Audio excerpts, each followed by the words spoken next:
From Waxahachie, Texas, this is Midwest Sports Saturday. Good morning, I'm Joey McWilliams. I'm joined by Tim Roberts today here, and we're going to be talking about Southwestern Assemblies of God taking on Arizona Christian. That is what is set to take place behind me. There have been some folks out warming up. They're going to be warming up again a little bit more here in a moment. That is a kickoff that is set for noon Central Time here again from Waxahachie. Beautiful field here, Lumpkin Stadium. Right here in the heart of Waxahachie. But Tim, let me introduce you really quickly. One of the voices of the SAGU Lions for football and more. And you guys, by the way, perched up there high atop Lumpkin Stadium press box. You all have a great venue, but talk about what you guys are doing. Well, obviously, just a lot of excitement around here with the football program.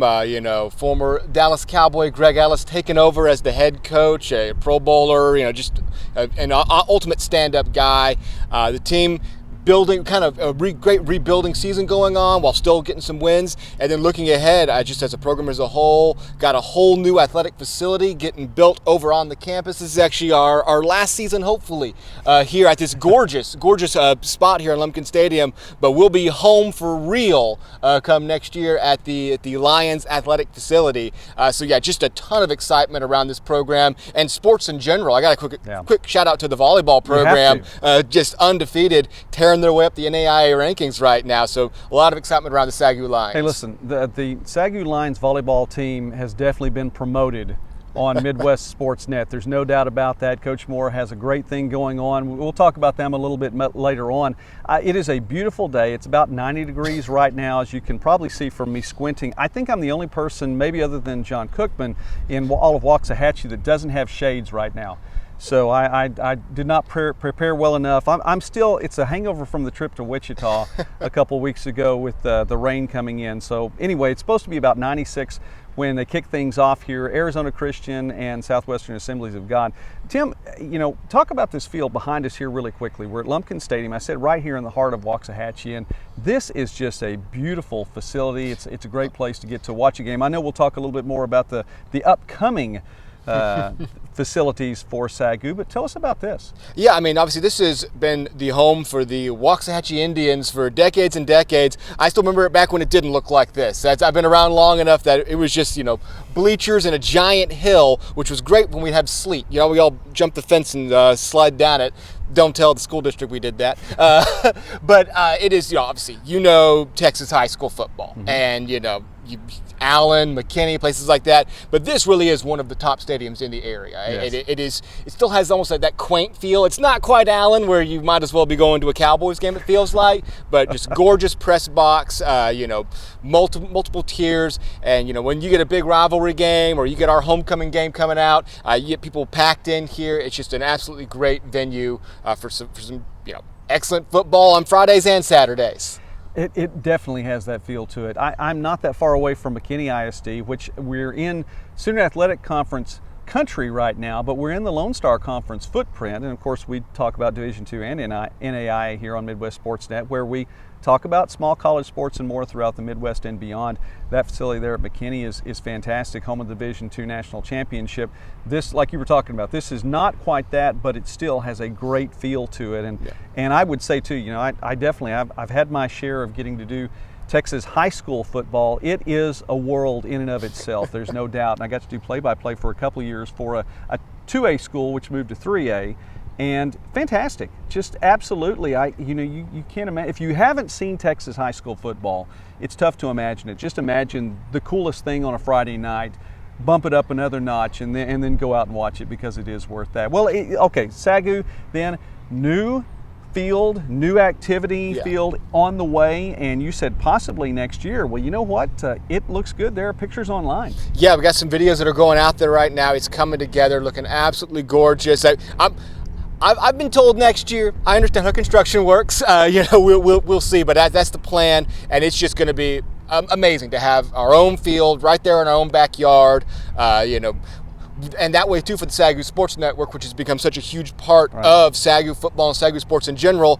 John Cookman and his team get to put together what they want. We're not having to fit our plans into somebody else's things. So we'll have an all new press box. It's going to be awesome. So I imagine our broadcasters are going to get even better being there. And you don't have to drag students across town anymore. It's 9 in the morning on a Saturday, and we've got students out here. That's brutal for them. So this way they can just roll out of bed and walk across the street to their stadium. At least it's not UCLA. You have to drive 45 minutes and then play in front of an empty stadium. That's another story. That's Division I. We'll leave that alone for right now. But you're right. That's going to make a world of difference, I'm sure, for everyone. And as if the SAGU Sports Network broadcast were not good enough as it is. We're talking, listen, I'm going to give a promotion real quickly for the SAGU Sports Network. If you're seeing this, you want to watch a quality broadcast, football, volleyball, basketball, you name it. This is, I would say, the premier NAI broadcast, and I don't think I'm overstepping my bounds in saying that. It is definitely worth watching. So you guys put on a great show, John, James, everybody, you all do. We're here with Tim Roberts at the home, at least for now, of the SAGU Lions football team. Kickoff is set for noon today, and the sun will continue to be out, and it's going to get a little bit warmer, so it's going to be fun out here today. Taking on Arizona Christian. Let's go ahead, let's talk a little bit about the Sooner Athletic Conference football. One team getting the week off this week, Texas Wesleyan. Tough loss last week for Texas Wesleyan against OUAZ, and it really came down to the wire. Yeah, they put on a great fight, and they were actually my preseason pick to make a breakthrough, to win the conference. That was a tough loss for them. They needed that one, but they really proved just how much they have come in the last few seasons, holding OUAZ under 30 points. That last year, OUAZ scored over 40 in every conference game. So SAGU was actually the first team to hold them under 40 2 weeks ago, and then the Rams hold them under 30 last week.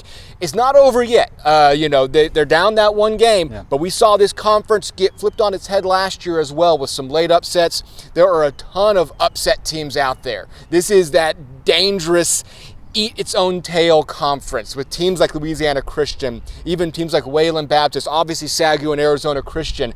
Any of these teams can just come in and take you out on any given week. So the Rams are not out of it yet, and they're looking like a really growth program. They're still sitting around 27th in the poll too. So if they were to win out, if their only loss were to be against top 10 Spirit, they could make that case. Hey, get us into the top 16 and give us at least a fighting chance to make the playoffs. Right. And I think, well, from history shown us, the Sooner Athletic Conference is likely to be a one-team league. Right. That having been said, the way that the Rams have played, the way that Langston's looking right now, the way that OUAZ continues to look right now, I think the big thing here is to just put yourself in a position to be in the conversation once November rolls around, because all kinds of things can happen. But you can't look that far ahead. Yeah. Just week by week right now. Rams get a week off, and shout out to Stephen Dale, by the way. And I know he watches the program and a big Rams fan, for rightfully so too. I think Dalton Dale has something to do for that team as well. So I think he's doing all right. Anyway, but all you have to do is be in the conversation, and whatever happens from there, it happens. But you can't look too far ahead of the playoffs or think, okay, that one loss was too much.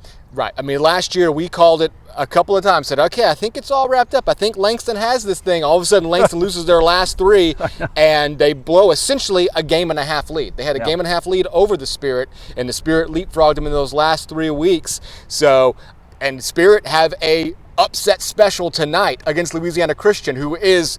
They're sneaky. Watch out for the Wildcats. Let's talk about those two teams. By the way, tentatively, we have the Midwest Sports Saturday broadcast. We've gone to Langston a couple of times, and look for October 22nd. Not set in stone yet, just pitching.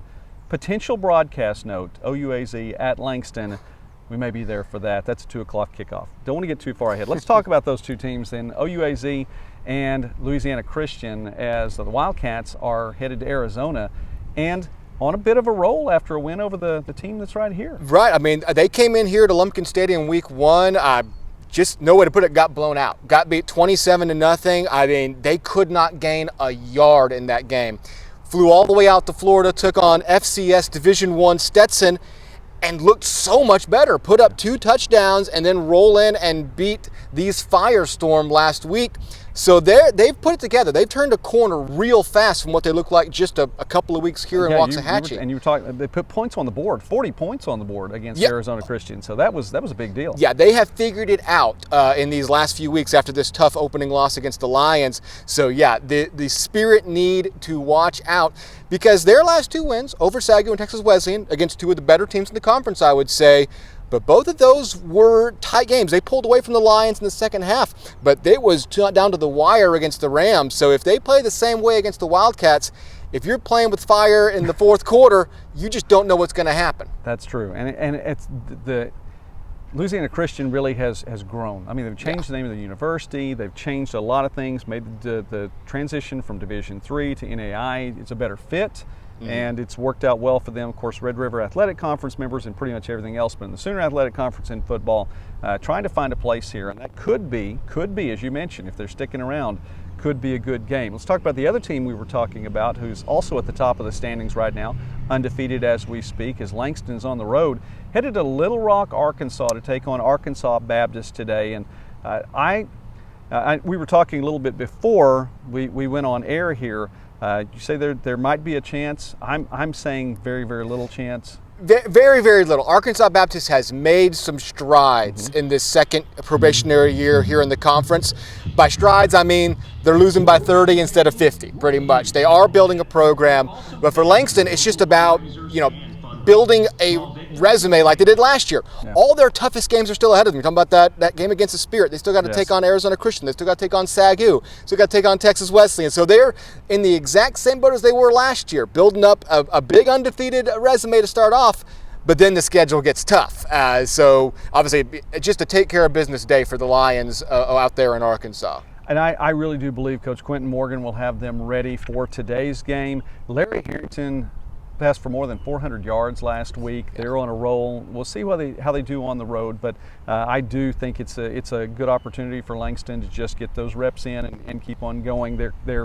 They are the better team on paper coming in, and I believe when all's said and done, they'll be the better team at the end of the night there. All right, another matchup here in the Sooner Athletic Conference, and we're talking about headed to the state of Arkansas. How about Oklahoma Panhandle State going to Lyon for this one? A couple of one-win teams, and Tim, I look at this and I say, okay, which one's the better win? Lyon has a 24-12 victory over Missouri Baptist, and in that game held the Spartans out of the end zone. I mean, 12 points are all field goals. Oklahoma Panhandle State has the win last week against Texas College. I think, that the better win of the two, because Missouri Baptist is 2-1, and they're playing in a very tough, mid-states league. I think the better win goes to Lyon. Absolutely. Yeah. But I think that the Aggies come in to town with some momentum coming off a big victory, put points on the board, showed they could score, and I think that Oklahoma Panhandle comes in on a roll. It really is one of these fights for that second tier. We have our top tier here in the Sooner Athletic Conference, and then there's always this fight to either break into that or stay in that second tier and stay out of the cellar. And those two teams are the definition of that, right in the middle of the conference. So the winner is going to finish fifth in the conference, kind of fifth or sixth situation. So yeah, I would definitely say Lyon is the better win rather than beating Texas College. These teams are so hard to pin down, and they're up and down every single week. The moment they impress you is the moment they turn around and lose big, and again, you thought they had a chance in. So kind of a very early season gut check moment for both of these teams to determine, which one is the above average team? Where are we going to be now as September is winding down? Final Saturday in September now, and fall technically is here on the calendar. It hasn't quite shown up here in North Texas yet, but I believe it will. Maybe next week. Continuing to talk about the Sooner Athletic Conferences as we talk about some teams that need to get a win. Texas College taking on Wayland Baptist. Texas College, third consecutive road game. Wayland Baptist, third consecutive home game. And Wayland Baptist has had the better of Texas College in recent games. That is likely going to stay the same today. Although Wayland Baptist need to get a win. Need to get one more besides the one they have. Need to put something together, and this could be the day. Wayland Baptist has kind of underachieved, I feel like, over the last few seasons. They looked really hot a couple of years ago, and they just haven't quite clicked. Now, the Steers have not won a game since, I believe, 2019. And so the odds are definitely stacked in the Pioneers' favor. But Texas College, I always say, when they get off the bus, they're there to play a game. They are there to play as hard as they can. It's usually just too stacked against them to pull off the win. But, Wayland Baptist can't underachieve today. They've got to at least play a solid game to stay ahead of them. The game that's going to happen behind where we're sitting right now, Arizona Christian and Southwestern Assemblies of God, again, kickoff set for noon today, Central Time. There's a lot on the line for both these teams. It really is. I mean, because obviously with 2 losses already, the Firestorm, with their now final season here in the Sooner Athletic Conference, making the move to a new conference next year, they have never lost more than 3 games in conference. They came in and they won, I believe, their first 15 games in this conference when they joined. So you don't want to go off on this note, leaving this conference with your head kind of hung low. They have not looked like the same team this year so far, but if they can get a win today, it puts them back in that conversation of the upper echelon of the conference. As for SAGU, you can make the same argument as you can make about Texas Wesleyan. They're not out of this thing yet. They're 1-1. They had that big shutout win over Louisiana Christian. Then the score got away from them late against Ottawa, Arizona, but they were very much in that game at halftime. Their defense was flying around. For them, it comes down to quarterback. New quarterback in the game for the team, Briley Green, has not quite found his footing yet. I've said he looks an inch off, though, not a mile off. You need to fix his problems with a scalpel, not with a sledgehammer. Also, Keaton Dudek, the all-purpose yards leader for last year, just has not found his footing yet. The thing that's held them in so far is this defense has just looked completely ferocious. So these games between these two teams, between the Firestorm and the Lions, have just been outright classics. All of them, pretty much. The Firestorm have won the majority of them.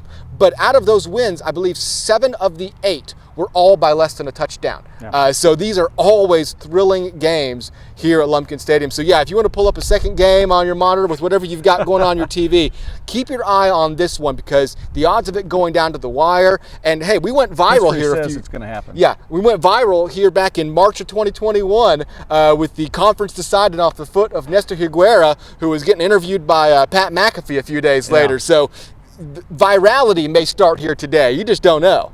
What a great moment that was for him, for the program too. I mean, that was a really big deal back then. You talk about that.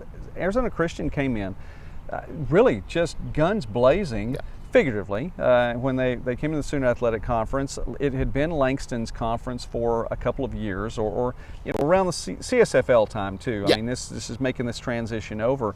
Langston had really been dominant for a while, and boy, Arizona Christian came in and right off the bat takes that conference title and did really well. It's an interesting thought to consider them moving out of conference and finding more of a footing in the western part of the country. It's very interesting too, because I mean, they share a backyard with Ottawa, Arizona. It's turned into a pretty solid rivalry. So you'll have, I understand it from a move of like, man, this is a long flight out here, but also you've got you've got the team that's right next to you who's now running the conference. And I think it just kind of shows the evolution from the CSFL to the Sooner, how all these teams caught up with Arizona Christian. SAGU, Texas Wesleyan, Ottawa, Arizona joining. Everybody's kind of caught up to where what they once ran with ease, they are now again looking at potentially, if they lose today to SAGU, they will have more than 3 conference losses this year, which would be their only time since joining at the time the CSFL that they ever had more than 3 losses. So just some pride on the line today more than anything to make sure that doesn't happen. And the Frontier is not an easy conference. No, by any stretch of the imagination. And by the way, you talk about the flights. That Phoenix to Helena flight, it's not short either. That one's not going to be a short flight either. So. Anyway, that's interesting. Well, we'll talk a little bit more about this in just a moment. Let's talk really quickly.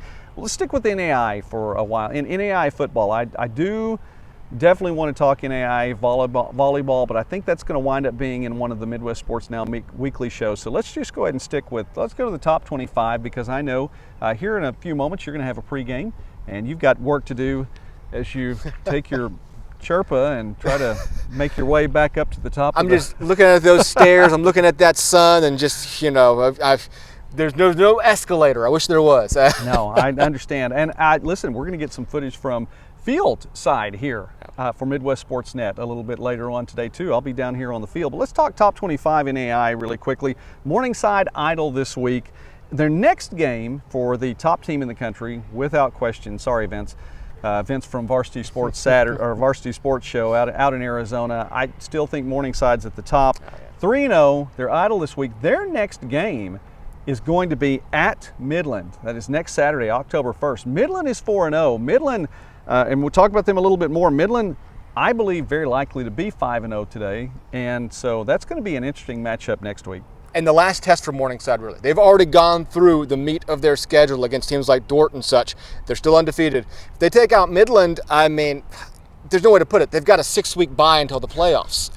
They are just that much of a powerhouse, and there's not much you can say about them that they haven't already proved on the field. It's definitely a front-loaded schedule for Morningside, and you get Northwestern, the very first game of the year. You've already taken down Dordt, as you mentioned, and Midland right up there at the top, and those are the teams that if anyone in the GPAC is going to get that win, you would think just about any Saturday, those are going to be the ones, and so we'll see how that works out. Grandview 4-0, taking on Evangel on the road in Springfield today. Evangel 2-1 on the year. Lindsey Wilson, it's homecoming today, and Lindsey Wilson's hosting Campbellsville. Campbellsville is 2-1 as well, so that should be a good matchup. Lindsey Wilson, new era now there for the Blue Raiders, but they haven't missed a beat. Nope, and they're hanging around. They always kind of hang around that back, and it just comes down to the playoffs for these top teams. I mean, they're just, without putting too fine a point on it, some of these teams have already clinched. They pretty much already have clinched these playoff spots, and it just comes down to what it's going to play out in November. Northwestern, number 4 team in the country, has the one loss that, of course, to Morningside, hasn't affected them in the rankings at all. Northwestern is going to be hosting Concordia today. The Bulldogs are 0-2 coming in. Number 5, Marion, is on the road at Missouri Baptist today. I mentioned Missouri Baptist a little earlier. They're 2-1, but Marion 5-0 against Missouri Baptist in the time that those two schools have met. And by the way, 4 of those wins for the Knights have been shutouts. So yeah, it's you got to think the top 5 are going to keep rolling. And really, when you look at that top 5, I feel like there is as much of a gap between 5 and 10 as there is between 10 and 50. Those top 5 really are just such powerhouse squads. It's going to take a miracle to knock any of them off for most of the teams in the NAIA, and it just does come down to what do those 5 teams do when it comes time for playoffs. The folks in Winfield, Kansas probably think that they have at least some kind of say about that right now. Southwestern, the Mound Builders, are 3-0, number 6 in the country, and they are hosting Avila today. And by the way, Avila last year lost 3 games. Avila's 3-0. Eagles are doing a fantastic job. Coach Benavidez, since he's been there, has really taken them to the next level. I think that the move to the KCAC was very good for them, but there were 3 teams that beat Avila last year. Those are the 3 teams that shared, the KCAC conference title, the tri-champions last year. Avila was right up there with them, and this is a big KCAC game today. Mm-hmm. So number 7, we mentioned OUAZ hosting Louisiana Christian. Last year, the only meeting between these two schools, OUAZ with the 49-13 victory. Number 8, Georgetown, and the Tigers under Coach Chris Oliver move into the top 10 and remain undefeated. They are at Cumberland today. Cumberland 2-1. Cumberland, by the way, also coming back off to there was a car accident, had to postpone. Yeah. I think one schedule says postponed, another schedule says canceled. So it's good to see them back and playing again. Number 9, Reinhardt 2-1 at St. Andrews today. St. Andrews hasn't won a game yet in 4 contests. Rounding out the top 10, Indiana Wesleyan 1-1 on the year, hosting Trinity International. It's the home opener for Indiana Wesleyan after taking on Valparaiso, losing to Valparaiso. Close game there, coming back, getting the win last week. And Xander Stokes has the Wildcats doing well. Yeah, I mean, that's no small feat, staying in that game against Valpo. So there's been a couple of really exciting NAIA versus FCS and D2 games this year already that have just shown how scary some of these top NAIA teams are. They've fallen out of the top 25 now, but Kaiser just put this fear in the number 2 team in Division II in Week 1. So it's exciting to see some of those supposed gaps really close. And by the way, in the NAIA F-ball poll, the media poll that we know a little bit about, that Kaiser's still at 15, and they're 1-3. But they're still at 15, and the reason for that is because those 3 losses, Division II, Division II, Division I. Yeah. So it led me to wonder if you were to schedule like the SEC in the NAIA and lost all the games, could you still be top 25? Yeah, hey, we haven't proved. We lost to Georgia. What do you want from us? Exactly. That's exactly right. You lose to the Division II national runner-up. Yeah. Defending national runner-up, and again, as you said, they played well with them. Well, Kaiser not in the top 25, the coaches poll. Let's stick with that. College of Idaho 2-0, hosting Eastern Oregon today. 0-4. It's the first of 2 games between these 2 squads in the Frontier Conference. Number 12, Benedictine, 3-1, come back, get the win last week over Clark, and they are hosting Graceland today, 2-2. Number 13 and number 14, both Bethel. We'll go with the Tennessee version first. The Wildcats are 3-0, and they take on 2-0 Pikeville today. The Bears, I think the Bears, just the 2 games so far, there's somebody to look at. This is the 9th meeting between these 2 schools, and it's been split 4-4. Yeah, it's very even, and we got to get those Bethel teams to play in the playoffs. We got to whatever they got to do with the polls to make that happen. It's confusing enough when SAGU and Langston plays because we have 2 Lions. Mm-hmm. Calling a game with 2 Bethels, I don't even want to imagine it, but I want somebody to have to do it. I want somebody to have to do it. I understand that. Bethel, Kansas version, 3-0 also, and hosting Ottawa, and the Braves are 0-2 on the season. Number 15, Concordia. The Cardinals dropped out of the top 10. They're 1-2 now. Again, one loss to a Division I program. Lost to Roosevelt, by the way, who made his way into the top 25 this week. Concordia's idle next week at number 10, Indiana Wesleyan. Big matchup for both those teams. Yeah, last chance for Concordia to kind of right the ship. You have those 2 losses, one against now a top 25 team, one against, like I said, an FCS program. You're being given the benefit of the doubt. If you can stun Indiana Wesleyan, I don't mean stun, but just win a tight game against a fellow ranked opponent, you're still in the mix. You lose and it's over. So that's going to be a hinge game for both of those teams next week. Indiana Wesleyan was my dark horse team at the start of the season. I had 2 of them, and one of mine at the start of the season, because Concordia and Marion both picked to the top there in that side of the mid-states. Indiana Wesleyan does need to keep rolling, and they need to get the win today coming into that game, obviously. Number 16, St. Francis, the Indiana version, taking on St. Xavier today. St. Francis 2-0. Number 17, Montana Wesleyan, 3-1 on the year. Lost the opener to Carroll, but they've righted the ship and have won 3 straight. And again, as you mentioned, just in that conference, there's some dominoes that are about to fall in their conference as those teams start to face off against each other. And yeah, it's just that they just beat one another up. They had 3 champions last year as well, and could be looking at something like that this year. They are taking on Montana Tech, first of 2 matchups in the league there for those 2 schools. The Bulldog patch today. Montana Western trying to win its 4th consecutive game. Kansas Wesleyan needs to right the ship just a little bit today. A tough loss at home against Bethel last week, which wound up being finished on Sunday. Yes, I saw that tweet go out from one of the players that said they always told me I wouldn't be good enough to play on Sundays. Well, look at me now, and I'm like, that's the most brilliant thing I've ever heard.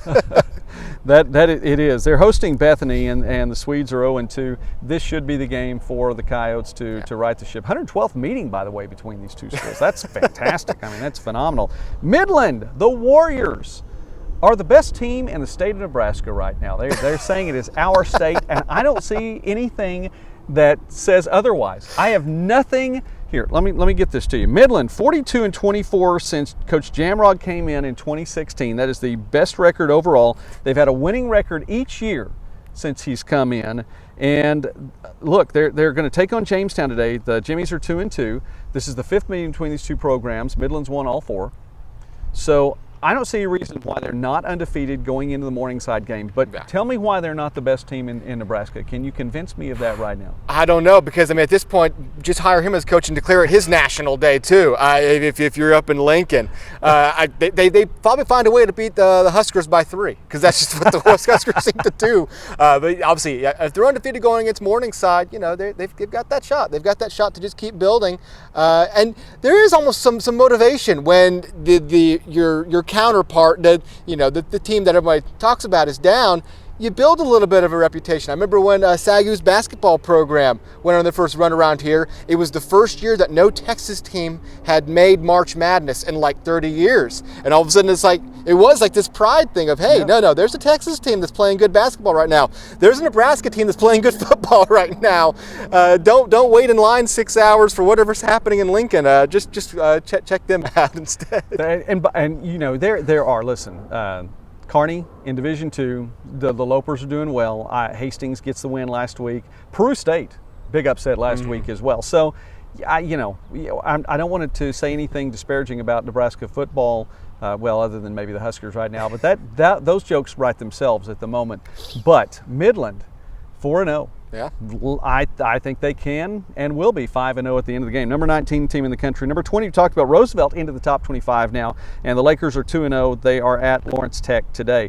Number 21 is Southeastern, the Fire, and I know that that's a big university for one John Cookman, who is producing SAGU Sports today, Champion Sports Network as well. Fire, number 21 taking on number 22. We got to play them. How have we not arranged a sister school matchup between Southwestern and Southeastern yet? I got to get John on that and make that happen. Hey, listen, if it's in Lakeland, I'm going on the trip. That is a fantastic campus, Beautiful. A great football field, and I mean that's a great place to watch a game. So if that happens, just go ahead and book me on the trip as well. Well, once we get our field, we'll get a home and home at some point. I'll make it happen. All right. We mentioned Southeastern at St. Thomas, the Fire 4-0, the Bobcats 2-1.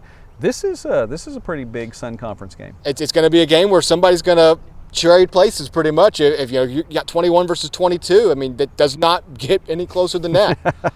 Number 23, well, Baker has fallen a lot after that Peru State loss. But here's the other thing about the Wildcats in that. Consider this, that was not the only loss. They lost the week earlier as well. That's the first time since 2014 that Baker has lost back-to-back games. They dropped to number 23 in the coaches poll this week. They are hosting Clark. Baker has a 3-0 all-time series lead in that matchup. I don't think you need to sleep on Clark like you could have a couple years ago when they just started the program. They're 2-2 now. We're 2-1 a little bit earlier. A tough game against Benedictine. Now the Ravens obviously took care of business, but I don't think Baker will sleep on Clark, but I don't think you can. And luckily for Baker, they have the pedigree to where if they can win out, they've got the respect that they can eke their way back into the conversation. But it's knife's edge now. Even if you're not winning impressively enough, it may not be enough to get back into the conversation. But that pedigree helps. That reputation helps. It does, and the good news is the Hart South games are still in front of them. So that's where they can really make some noise there. Number 24, Waldorf, the Warriors. Coach Finley, I like Coach Finley. He's a friend of the channel, and he has the Warriors in good shape, 4-0. However, they have a brutally tough game on the schedule today as they are on the road against the number 1 and defending team in Division II at Ferris State today. And Coach, I just want to ask, and please let me know, was this game scheduled before or after the national championship last year? I'm curious about that one. This is a big test for the Warriors. They really could make some noise. And I love these kind of matchups because to some extent, the pressure is a little bit off. When nobody's expecting anything, just go in and play your absolute best game. Maybe you stun somebody. Maybe you just prove how impressive you are. And if you lose big, I mean, you learned something. I don't see a downside in taking these leaps into the dog pound, into the lion's den of these tough FCS Division II programs. I'm all for NAIA teams punching above their weight class. And it really is a dog pound. The Bulldogs of Ferris State. So we'll see how that plays out today. Finally, Rocky Mountain 2-0, and Rocky Mountain's hosting Montana State Northern today. Montana State Northern is 0-3, scored in single digits all 3 games. The Lights are struggling this year, and I don't think that Rocky Mountain's going to make it any easier for them today. So that's a look at the top 25. I want to wrap things up here for Midwest Sports Saturday for our pregame show. I want to say thanks to everyone for watching. I appreciate that, and I'm excited about the game today. Again, noon kickoff, so that's going to be on the SAGU Sports Network. And actually get to flip the script a little bit. I get to be on with you and let you talk to me here in just a moment. So that'll be fun. You have to climb those stairs too. So they're telling me I'm down here. Oh, so really? I may just stay down here. You're not going to join us in, but the booth has shade. I'm just telling you. I can see the shade in the booth right now. It's outdoors, but at least it has some shade. That is true. But I'm looking forward to that as well. But Tim, listen, I have to tell you, thank you so much for spending time with us here on Midwest Sports Saturday on the Midwest Sports Net YouTube channel. I want to encourage everyone, please like this video and please subscribe to the channel. We're well more than 1,100 subs now, and we're pushing for that 1,200 mark. We can do it with your help. And I heard someone the other day who has 120,000 plus, and someone I really enjoy listening to on YouTube. Josh Pate, as a matter of fact. I like Josh Pate. Great program. He was saying, he said, you have no idea how much that helps. And it really does help. And the guy has 120,000. So we're a little bit off that benchmark right now. We're headed for it. We're heading for it, but we can do it with your help. So I would appreciate that. But don't forget about that. Game time today, SAGU Sports Net. Where can they find it? Just SAGU Sports Network on YouTube. That's the easiest way. Type it into the search bar. It'll fire up there. The live video should be the one at the top if the YouTube search algorithm's working correctly. Tune in. You can mute me if you want. The game's going to be great. Adam does a good call. So just hold on the mute button. Listen to Adam every now and then. Just keep tapping. Just keep tapping. If you hear it's Adam, a great call, guys. It really is. Wonderful production. I cannot say enough about what they do out here. And on top of that, it should be a very good game. Arizona Christian and SAGU, that's at noon today. Thanks for watching. God bless you. We will have more video from here at Lumpkin Stadium a little bit on, so keep it right here on Midwest Sports Net. In the meantime, God bless you. Have a great Saturday. All right.